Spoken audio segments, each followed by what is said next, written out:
नमस्कार। आज हम भावनाओं की अक्सर उथल-पुथल भरी दुनिया की एक गहरी पड़ताल कर रहे हैं। हमारे पास कुछ नोट्स हैं जो एक्सेप्टेंस एंड कमिटमेंट थेरेपी मतलब एसीटी के सिद्धांतों पर आधारित है। और ये खास तौर पर उन लोगों के लिए है जो अपनी भावनाओं को बहुत गहराई से महसूस करते हैं। स्रोत में ने सुपर फीलर कहा गया है, मतलब वो लोग जो भावनाओं को शायद ज्यादा तेजी से और ज्यादा तीव्रता से महसूस करते हैं। बिल्कुल। और वो ये समझना ज़रूरी है कि ये स्रोत जिसका नाम ACT फॉर BPD PDF है, ये सिर्फ बॉर्डरलाइन पर्सनालिटी डिसऑर्डर के बारे में ही नहीं है। इसके जो सबक है वो हर उस व्यक्ति के लिए प्रासंगिक हैं जो कभी-कभी अपनी तीव्र भावनाओं या मुश्किल विचारों से अभिभूत महसूस करता है। हाँ। ACT का सार ही यही है कि भावनाओं या विचारों से लगातार लड़ने या उनसे भागने के बजाय उन्हें स्वीकार करना सीखना और जो हमारे लिए वाकई मायने रखता है, जो हमारे वैल्यूज हैं, उनके आधार पर जीना। तो मतलब हमारा मकसद है इन नोट्स से वो प्रैक्टिकल सबक निकालना, कैसे तीव्र भावनाओं और मुश्किल ख्यालों के साथ जिया जाए, उनके जाल में फंसे बिना। चलिए शुरू करते हैं फिर। पहला सवाल तो यही है कि इन तीव्र भावनाओं का करें क्या। स्रोत का पहला सबक लगता है, भावनाओं से पंगा मत लो। हाँ, ये ACT का आप कह सकते हैं फाउंडेशनल आइडिया है। नोट्स कहते हैं कि सुपर फीलर होना कोई कमी नहीं है, ये बस एक अलग तरह की संवेदनशीलता है। प्रॉब्लम तब शुरू होती है जब हम इन तीव्र भावनाओं को दुश्मन मान लेते हैं और उनसे लड़ने लगते हैं। अच्छा। ACT कहता है कि भावनाएं चाहे अच्छी हो या बुरी, मानव जीवन का एक नॉर्मल हिस्सा है। ये सिर्फ BPD या PTSD या OCD जैसी स्थितियों में ही नहीं होती, हर कोई इन्हें अनुभव करता है, बस शायद इंटेंसिटी और फ्रीक्वेंसी अलग हो सकती है। हाँ हाँ। और स्रोत का वो क्रिकेट मैच वाला उदाहरण बड़ा दिलचस्प लगा मुझे। दो बल्लेबाज हैं, राज और मोहित। दोनों को गुस्सा आता है जब सामने वाली टीम का खिलाड़ी कुछ कहता है। जी। राज जो है वो उस गुस्से की कहानी में बह जाता है कि ये मुझे नीचा दिखा रहा है, मैं इसे सबक सिखाऊंगा, और ध्यान खोकर आउट हो जाता है। लेकिन मोहित, उसे भी गुस्सा महसूस होता है, पर वो उस भावना को देखता है, शायद स्वीकार करता है और अपना ध्यान खेल पर रखता है और अपनी टीम को जिता देता है। बिल्कुल। यहाँ कुंजी ये नहीं है कि भावना आई या नहीं, वो तो आएगी। कुंजी ये है कि उस भावना के आने पर हमने किया क्या। क्या हम भावना की बनाई कहानी में उलझ गए, या हमने उसे महसूस करते हुए भी अपने लक्ष्य या अपने मूल्यों के अनुसार काम किया। सही। तो पहला कदम यही है, भावनाओं को सामान्य समझें, दुश्मन नहीं। उन्हें महसूस होने दें, उनसे भागे नहीं। और सबसे जरूरी शायद, प्रतिक्रिया देने से पहले एक पल रुकें। वो छोटा सा पॉज बटन, वो बहुत शक्तिशाली हो सकता है। ये रुकने और स्वीकार करने की बात, ये थोड़ी और मुश्किल हो जाती है जब भावनाएं बहुत दर्दनाक हो, जैसे डर या शर्म। स्रोत का अगला बड़ा विचार इसी से जुड़ा है, डर और दर्द को गले लगाना, उनसे लड़ने के बजाय। सुनने में थोड़ा अजीब लगता ही है। हाँ, ये काउंटर इंट्यूटिव लगता है ना, क्योंकि हमारी जो नेचुरल प्रवृत्ति होती है वो दर्द से दूर भागने की होती है। लेकिन ACT का तर्क है, और नोट्स भी यही कहते हैं, कि नकारात्मक भावनाओं या विचारों को हम जितना दबाने या कंट्रोल करने की कोशिश करते हैं, वो उतनी ही ताकत से वापस आते हैं या हमारे जीवन पर और ज्यादा हावी हो जाते हैं। इसे एक्सपेरिएंशियल अवॉइडेंस कहते हैं। अच्छा, अनुभव से बचना। जी, और ये अक्सर हमारी प्रॉब्लम्स को और बढ़ाता है, कम नहीं करता। तो फिर विकल्प क्या है? विकल्प है विलिंगनेस, मतलब रजामंदी। ये कोई पैसिव रेजिग्नेशन नहीं है कि चलो हार मान ली, नहीं। ये मुश्किल विचारों और भावनाओं के लिए एक्टिवली अपने अंदर जगह बनाने का फैसला है। ये समझना कि दर्द जीवन का हिस्सा है और उससे लड़ने में अपनी सारी एनर्जी खर्च करने के बजाय हम उस एनर्जी को उन चीज़ों में लगा सकते हैं जो हमारे लिए ज़रूरी हैं, हमारे वैल्यूज़। स्रोत में वो स्कूल के छात्र रोहन का उदाहरण था, जिससे स्टेज पर जाने से बहुत डर लगता था। उसका दिमाग उसे डराता था, सब हंसेंगे, तू बेवकूफ लगेगा। पहले वो हमेशा बचता था, कोई ना कोई बहाना बना लेता था। पर ACT सीखने के बाद उसने डर को स्वीकार करने का फैसला किया। उसने डर को महसूस किया, उसकी उपस्थिति को माना, हाँ डर लग रहा है, और डर के साथ ही स्टेज पर गया। और फिर क्या हुआ? उसका डर एकदम से गायब नहीं हुआ, पर वो कमजोर पड़ गया। उसने पाया कि वो डर महसूस करते हुए भी बोल सकता था। और सबसे बड़ी बात, उसे ये एहसास हुआ कि उसके दिमाग की जो कहानी थी, सब हंसेंगे, वो सिर्फ एक कहानी थी, जरूरी नहीं कि वो सच हो। बिल्कुल। उसने डर से लड़ने के बजाय उसे जगह दी। हाँ, यही है विलिंगनेस का सार। और ये शर्म या अपराध बोध जैसी तीव्र भावनाओं पर भी लागू होता है। आपने रवि का उदाहरण पढ़ा होगा। शर्म महसूस होने पर उसका डिफॉल्ट रिएक्शन था सबसे कट जाना, अकेले बंद हो जाना। हाँ, याद है। उसने इस पैटर्न को पहचाना और फिर खुद से पूछा, क्या ये वाकई काम कर रहा है? क्या इससे मेरी जिंदगी बेहतर हो रही है? और जवाब था नहीं। तो अगली बार जब उसे शर्मिंदगी महसूस हुई, उसने अलग थलग होने के बजाय दोस्तों से बात करने का मुश्किल पर ज्यादा मीनिंगफुल रास्ता चुना। तो प्रैक्टिकली कोई क्या कर सकता है? मान लीजिए बहुत तेज शर्म आ रही है, क्या बस उसे थोड़ी देर महसूस करने की कोशिश करे बिना तुरंत रिएक्ट किए? स्रोत में वो 10 मिनट का टाइमर लगाने का सुझाव था शायद। हाँ, ये एक अच्छी तकनीक हो सकती है। या बस ये स्वीकार करना कि ओके, अभी मुझे शर्म महसूस हो रही है, और उसे एक मेहमान की तरह थोड़ी देर रहने देना। मुख्य बात है पुराने बेकार पैटर्न जैसे भागना, चिल्लाना, खुद को नुकसान पहुंचाना, इनको पहचानना और फिर जानबूझकर कुछ अलग अपने मूल्यों के हिसाब से करने की कोशिश करना। आपने मूल्यों की बात की, ये एक्ट में एक और बहुत बड़ा पिलर है ना। नोट्स इस बात पर जोर देते हैं कि आप टूटे हुए या खराब नहीं हैं, बस सुपर फीलर हैं। और लक्ष्य जो है वो इमोशन ड्रिवन बिहेवियर से वैल्यू ड्रिवन बिहेवियर की ओर बढ़ना है। बिल्कुल। सुपर फीलर का लेबल मदद करता है क्योंकि ये संवेदनशीलता को एक विशेषता की तरह देखता है, न कि एक कमी की तरह। लेकिन साथ ही ये पहचानना भी जरूरी है कि जो पुराने तरीके हैं, पुराने जुगाड़ हैं, भावनाओं को दबाना, ध्यान भटकाना, आवेग में काम करना, वो शायद लंबे समय में काम नहीं कर रहे हैं। हाँ। यहीं पर वैल्यूज आते हैं। मूल्य यानी वो चीजें जो हमारे लिए गहरे स्तर पर मायने रखती हैं, जैसे दयालुता, साहस, सीखना, दूसरों से जुड़ना। और ये मूल्य ये मदद कैसे करते हैं जब इमोशन बहुत तेज हों? देखिए, जब तीव्र भावनाएं या मुश्किल विचार आते हैं तो वो हमें हमारे मूल्यों से दूर खींच सकते हैं। गुस्सा हमें चिल्लाने पर मजबूर कर सकता है, भले हम सम्मानजनक रिश्ते चाहते हों। डर हमें नए अवसर लेने से रोक सकता है, भले हम जिंदगी में आगे बढ़ना चाहते हों। मूल्य हमें एक दिशा देते हैं, एक कंपस की तरह। मुश्किल पलों में हम खुद से पूछ सकते हैं, इस सिचुएशन में मेरे लिए क्या महत्वपूर्ण है, मैं किस तरह का इंसान बनना चाहता हूं, और फिर उस दिशा में एक छोटा सा कदम उठा सकते हैं, भले ही वो भावनाएं या विचार अभी भी मौजूद हों। कोच आदि और नए बॉलर राहुल का उदाहरण याद आता है। राहुल लगातार वाइड बॉल फेंक रहा था और खुद को बेकार बॉलर मान चुका था। जी। कोच ने कहा, तुम बेकार नहीं हो, बस तुम्हारी तकनीक गलत है और तुम्हारा ध्यान नतीजे पर ज्यादा है, सीखने पर कम। कोच ने उसे उसकी क्षमता याद दिलाई और सही तकनीक और मूल्यों पर जैसे कोशिश करना, सीखना, उस पर ध्यान केंद्रित करने में मदद की। ये सोच बदलना कि मैं टूटा हुआ हूं से मैं सीख रहा हूं, ये बहुत शक्तिशाली हो सकता है। हाँ, और यहाँ वो 100 के नोट वाला उदाहरण भी बहुत अच्छा है। नोट को कितना भी मरोड़ो, कुचलो, गंदा करो, उसकी कीमत तो 100 ही रहती है ना। हाँ, बिल्कुल। वैसे ही भावनाएं या मुश्किल अनुभव हमें कितना भी रगड़ें, हमारा जो आंतरिक मूल्य है वो कम नहीं होता। हमें अपनी पहचान को अपनी भावनाओं या अपनी समस्याओं से बड़ा समझना होगा। मैं इमोशन नहीं हूं, इमोशन मेरे पास है। ये बहुत अच्छा पॉइंट है। लेकिन हमारे दिमाग का क्या? वो तो लगातार कहानियां बनाता रहता है, खासकर जब भावनाएं तेज हों। नोट्स में विचारों से निपटने पर भी काफी जोर है। उसे क्या कहते हैं?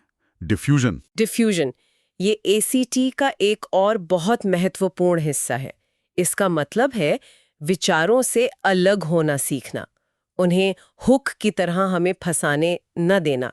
हम सबके दिमाग में एक इनर वॉइस या एक रेडियो स्टेशन चलता रहता है ना? हाँ, बिल्कुल, कभी बंदी नहीं होता। हाँ, जो अतीत के बारे में पछतावा करता है, भविष्य की चिंता करता है, या हमारे बारे में लेबल लगाता है, मैं काफी अच्छा नहीं हूँ, ये हमेशा मेरे साथ ही होता है। और डिफ्यूजन का मतलब इन विचारों को रोकना नहीं है। नहीं, रोकना अक्सर या तो असंभव होता है या उल्टा असर डालता है। डिफ्यूजन का मतलब है विचारों को सिर्फ विचार समझना, शब्द, छवियां, ध्वनियां, न कि कोई अटल सत्य या आदेश। जैसे हम आकाश में बादलों को आते जाते देखते हैं, वैसे ही हम विचारों को भी देख सकते हैं। उन्हें नोटिस करें, शायद उन्हें एक लेबल दें, अच्छा ये मेरी मैं पर्याप्त नहीं हूं वाली कहानी फिर से चल रही है, और फिर अपना ध्यान वापस उस पे लाएं जो हम कर रहे हैं या करना चाहते हैं। वो अमन का उदाहरण था, जिसे अपनी क्रश का जवाब न आने पर दिमाग तुरंत कहानियां सुनाने लगता था उसे मैं पसंद नहीं, मैंने ज़रूर कुछ गलत कह दिया होगा। डिफ्यूजन सीखने के बाद वो इन विचारों को पहचान पाता था और कहता था, ओके दिमाग थैंक यू ये कहानी सुनाने के लिए, और फिर अपने काम पर ध्यान लगाता था या दोस्त से बात करता था, उस कहानी में डूबने के बजाय। बिल्कुल। और यहाँ वर्केबिलिटी का सिद्धांत बहुत काम आता है। सवाल ये नहीं है कि विचार सच है या झूठ, अक्सर ये पता लगाना बहुत मुश्किल होता है। सवाल ये है, इस विचार पर विश्वास करना या इसके अनुसार काम करना मेरी जिंदगी को बेहतर बनाता है या बदतर? क्या ये मुझे मेरे मूल्यों की ओर ले जाता है या उनसे दूर? अच्छा, वर्केबिलिटी मतलब क्या ये सोच मेरे काम आ रही है? हाँ, अगर कोई सोच भले ही वो थोड़ी सच लगे, हमें दुखी कर रही है और हमें हमारे लक्ष्यों से रोक रही है, तो वो काम नहीं कर रही। हम उसे स्वीकार कर सकते हैं कि वो दिमाग में है, पर उसे अपनी गाड़ी चलाने की इजाजत नहीं दे सकते। स्टीयरिंग व्हील हमारे मूल्यों के हाथ में होना चाहिए। नोट्स में कुछ और मजेदार डिफ्यूजन तकनीकें भी थी, जैसे विचारों को किसी मजाकिया आवाज में दोहराना, हाँ, या उन्हें पत्तों पर लिखकर नदी में बहता हुआ देखना, या गुब्बारों पर लिखकर उड़ता हुआ देखना। हाँ, ये तकनीकें विचारों को कम गंभीर, कम पर्सनल और कम शक्तिशाली बनाने में मदद करती हैं। लक्ष्य है विचारों से डरना बंद करना और उनके साथ एक ज्यादा लचीला, फ्लेक्सिबल रिश्ता बनाना। इसमें वो माइंड ट्रैप्स को पहचानना भी शामिल है, जैसे सब या कुछ नहीं सोच। हाँ, वो परफेक्शनिस्ट नेहा वाली कहानी जो 88% को भी विफलता मानती थी। जी, या हमेशा कभी नहीं वाली बातें, मेरे साथ हमेशा ऐसा ही होता है।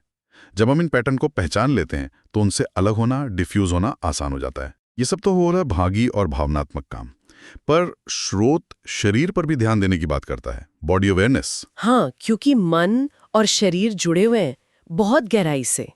तीव्र भावनाओं के शारीरिक संकेत होते हैं, पेट में हलचल, कंधों का कसना, जबड़े का भिंचना, दिल की धड़कन तेज होना। इन्हें इमोशनल सिग्नेचर कह सकते हैं। इमोशनल सिग्नेचर, अच्छा। इन संकेतों को पहचानना सीखना एक तरह की अर्ली वार्निंग सिस्टम हो सकती है। जब हम इन्हें शुरुआत में ही पकड़ लेते हैं तो हम शायद रिएक्ट करने से पहले रुक सकते हैं और अपनी ACT स्किल्स का इस्तेमाल कर सकते हैं। पॉज लेना, गहरी सांस लेना, वैल्यूज याद करना। और शरीर सिर्फ संकेत ही नहीं देता, वो हमें शांत होने में भी मदद कर सकता है।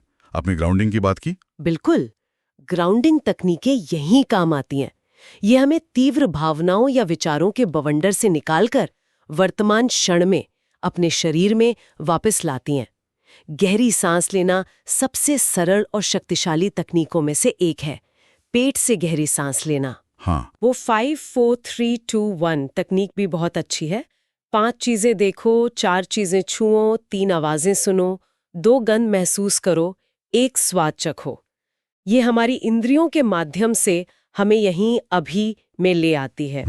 और मांसपेशियों को बारी बारी से कसना और ढीला छोड़ना, प्रोग्रेसिव मसल रिलैक्सेशन, ये भी शारीरिक तनाव कम करने में बहुत मदद करता है। कोच आदि का अपना किस्सा था कि कैसे काम के तनाव में शरीर के संकेतों जैसे चक्कर आना उनको नजरअंदाज करने से उनकी हालत बिगड़ी। जी, और फिर नियमित सेल्फ केयर मतलब नींद, व्यायाम, बीच बीच में ब्रेक लेना, ये सब अपनाने से उनकी तनाव सहने की क्षमता बढ़ी। तो ये शारीरिक स्व देखभाल को भी एक वैल्यू बनाने जैसा है। हाँ, बिल्कुल। अपने शरीर को एक सहयोगी की तरह देखना, न कि सिर्फ एक बोझ की तरह। उसकी जरूरतों का ध्यान रखना, पर्याप्त नींद, अच्छा खाना, थोड़ी हलचल, ये सब मानसिक और भावनात्मक स्वास्थ्य के लिए भी बहुत जरूरी हैं। वो मीरा का उदाहरण भी था, जिसने सिरदर्द होने पर तुरंत दवा लेने के बजाय पहले ब्रीदिंग एक्सरसाइज और आराम करने की कोशिश की और उसे राहत मिली। ये शरीर की सुनने और उस पर भरोसा करने जैसा है। सही बात है। तो हमने भावनाओं को स्वीकार करने, विचारों से दूरी बनाने, मूल्यों के अनुसार जीने और शरीर को सुनने की बात की। नोट्स के अंत में इन सबको एक साथ लाने और अभ्यास जारी रखने पर बहुत जोर है। ऐसा नहीं कि बस सीख लिया और हो गया। हाँ, क्योंकि ACT कोई एक बार का फिक्स नहीं है। ये जीने का एक तरीका है, स्किल्स का एक सेट है, जिसे लगातार अभ्यास से मजबूत करना होता है। नोट्स कहते हैं knowledge plus repetition equal skill. ज्ञान को कौशल में बदलने के लिए दोहराव जरूरी है, और ये कौशल फिर रिश्तों को संभालने में भी मदद करते हैं। अपनी डिफॉल्ट लड़ाई की रणनीतियों को पहचानना, क्या मैं चिल्लाने लगता हूँ या चुप हो जाता हूँ, और फिर संघर्ष के बीच अपने मूल्यों को याद रखना, जैसे सम्मान, समझ, लक्ष्य जीतना नहीं बल्कि रिश्ते को बचाना या सुधारना हो। और इसमें खुद के प्रति दयालु होना भी शामिल है। आपने रेडिकल एक्सेप्टेंस और सेल्फ कंपैशन का जिक्र किया था। बिल्कुल। रेडिकल एक्सेप्टेंस यानी खुद को पूरी तरह स्वीकार करना, अपनी कमियों, अपनी मुश्किलों, अपनी संवेदनशीलता के साथ, बिना शर्त। और सेल्फ कंपैशन यानी जब हम फिसले या असफल हों, जो कि होगा ही, ये स्वाभाविक है, तो खुद को कोसने के बजाय उसी तरह की समझ और दया दिखाना जो हम एक अच्छे दोस्त को दिखाते। हाँ, ये बहुत जरूरी है। प्रगति कभी भी सीधी रेखा में नहीं होती, उतार चढ़ाव आएंगे, फिसलन होगी। महत्वपूर्ण ये है कि जब ऐसा हो तो हम वापस अपने ACT सिद्धांतों और अभ्यासों पर लौट आएं। एक रिलैप्स प्लान या स्लिप प्लान बनाना मददगार हो सकता है। अगर मैं पुराने पैटर्न में वापस जाता हूं तो मैं क्या करूंगा, कौन सी स्किल इस्तेमाल करूंगा, किससे मदद लूंगा। जैसे वो क्रिकेट टीम या मैराथन ग्रुप का उदाहरण था। कौशल सीख लिए, मैच जीत लिया या दौड़ पूरी कर ली, पर ट्रेनिंग जारी रखनी पड़ती है और अपनी छोटी छोटी सफलताओं का जश्न मनाना। और ये याद रखना कि ये एक सतत यात्रा है, रुकना नहीं है। बिल्कुल। और ये जानना कि आपने बहुत कुछ सीखा है और आपके पास इन चुनौतियों का सामना करने के लिए अब उपकरण हैं। यू गॉट दिस यार वाली फीलिंग। हाँ, तो अगर हम आज की इस पूरी बातचीत का सार निकालें, निचोड़ निकालें, तो मुख्य बातें क्या होंगी? कुछ की टेकअवेज। मेरे ख्याल से कुछ मुख्य सिद्धांत हैं जो बार बार सामने आए। पहला, भावनाएं, खासकर तीव्र भावनाएं, सामान्य है, वो प्रॉब्लम नहीं है। उनसे लड़ना छोड़कर उन्हें स्वीकार करना रास्ता है। दूसरा, अपने विचार नहीं है, विचारों को आने जाने दें, उनकी सच्चाई से ज्यादा उनकी उपयोगिता, उनकी वर्कबिलिटी पर ध्यान दें। सही। तीसरा, अपने मूल्यों को पहचाने और उन्हें अपना मार्गदर्शक बनाए, अपना कंपस, खासकर मुश्किल समय में। ओके। चौथा, अपने शरीर के संकेतों को सुने, वो भी आपसे बात कर रहा है, और ग्राउंडिंग तकनीकों का इस्तेमाल करें वर्तमान में आने के लिए। पांचवां, अपने पुराने, शायद बेकार हो चुके रिएक्शन पैटर्न को पहचानें और उन्हें तोड़ने का सचेत प्रयास करें, कुछ नया ट्राई करें। ठीक है। और छठा और शायद सबसे जरूरी, अभ्यास अभ्यास अभ्यास। छोटे कदम उठाएं, अपनी प्रगति का जश्न मनाएं और सबसे जरूरी, खुद पर थोड़ी नरमी बरतें, सेल्फ कंपैशन रखें। ये वाकई बहुत शक्तिशाली सिद्धांत हैं और स्रोत में कुछ ठोस करने लायक कदम भी थे, जैसे वो इमोशनल पॉज लेना, हाँ, अपने वैल्यूज लिखना, विचारों से मजाक करना या उन्हें कहानी का नाम देना, बॉडी चेक इन करना, अपने रिएक्शंस की उपयोगिता जांचना, रिलैप्स प्लान बनाना और सेल्फ कंपैशन का अभ्यास करना। जी, ये सब इन्हीं बड़े सिद्धांतों को अमल में लाने के प्रैक्टिकल तरीके हैं। ये वो उपकरण हैं जिन्हें कोई भी अपनी जिंदगी में शामिल करने की कोशिश कर सकता है। बिल्कुल। आज की बातचीत को समाप्त करते हुए ये तो साफ है कि नोट्स में दिए गए ACT के सिद्धांत उन सभी के लिए कितने उपयोगी हो सकते हैं जो भावनाओं की इन लहरों पर सवारी करना सीख रहे हैं। अंत में श्रोताओं के लिए एक विचार छोड़ते हैं। जरा सोचिए, अगर आप अपनी भावनाओं और विचारों को मौसम की तरह देखना शुरू कर दें, कभी धूप, कभी बादल, कभी बारिश, कभी तूफान, मौसम तो बदलता रहता है, पर आप वो आकाश हैं जिसमें ये सब घट रहा है। आप मौसम नहीं हैं। अगर आप इस नजरिए को अपनाएं तो आपकी रोजमर्रा की जिंदगी पर, आपके अनुभवों पर इसका क्या असर पड़ेगा? सोचने के लिए एक बेहतरीन बिंदु। बहुत खूब। सीखने और आत्मखोज की ये यात्रा यकीनन जारी रहती है। आज के लिए बस इतना ही। धन्यवाद। धन्यवाद।